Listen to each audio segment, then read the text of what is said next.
छत्रपती संभाजी महाराजांचं जागतिक पातळीवरचं स्मारक व्हावं हा निर्णय महायुतीच्या सरकारने केला आहे। माझ्यासोबत आज ज्यांची ही जागा आहे ते सुभाष सरदेसाई देखील आहे। मला असं वाटतं की याच्यामध्ये मुख्यमंत्री आणि दोन्ही उपमुख्यमंत्री म्हणजे देवेंद्रजी, एकनाथ शिंदे साहेब आणि अजितदादा या तिघांनी पुढाकार घेऊन एक जागतिक स्तरावरचं स्मारक इथं संगमेश्वरमध्ये कसब्यामध्ये बनवण्याचा निर्णय घेतलेला आहे आणि त्याची जागेची पाहणी करायला आज मी आलो होतो। सगळ्यात मला धन्यवाद द्यायचे आहेत ते सरदेसाईंना की त्यांनी अतिशय समंजसपणाची भूमिका घेऊन इथे जागतिक स्तरावरचं स्मारक होण्यासाठी ज्याला आपण NOC म्हणतो ती परवानगी त्यांनी दिलेली आहे आणि त्यांची देखील हीच इच्छा आहे की इथं फार मोठं स्मारक छत्रपती संभाजी महाराजांचं व्हावं।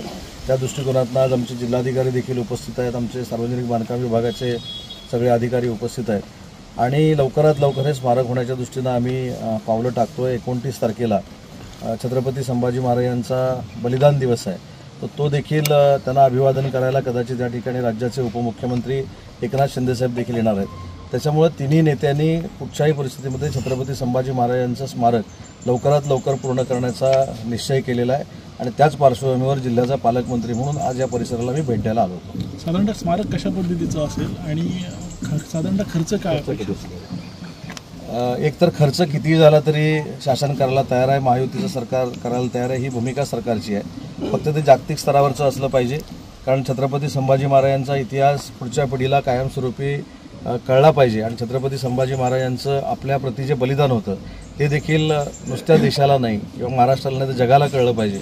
या धर्तीवरचं हे स्मारक असणार आहे, त्याच्यामुळे कुठेही पैशाची कमतरता भासणार नाही।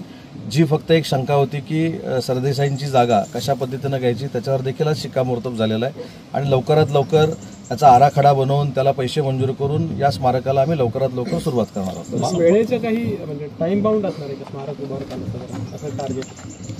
मला तर असं वाटतं की ज्या पद्धतीनं सगळ्यांचं सहकार्य मिळतं आहे पुढच्या 90 दिवसामध्ये याचं निविदा निघायला काय हरकत नाही।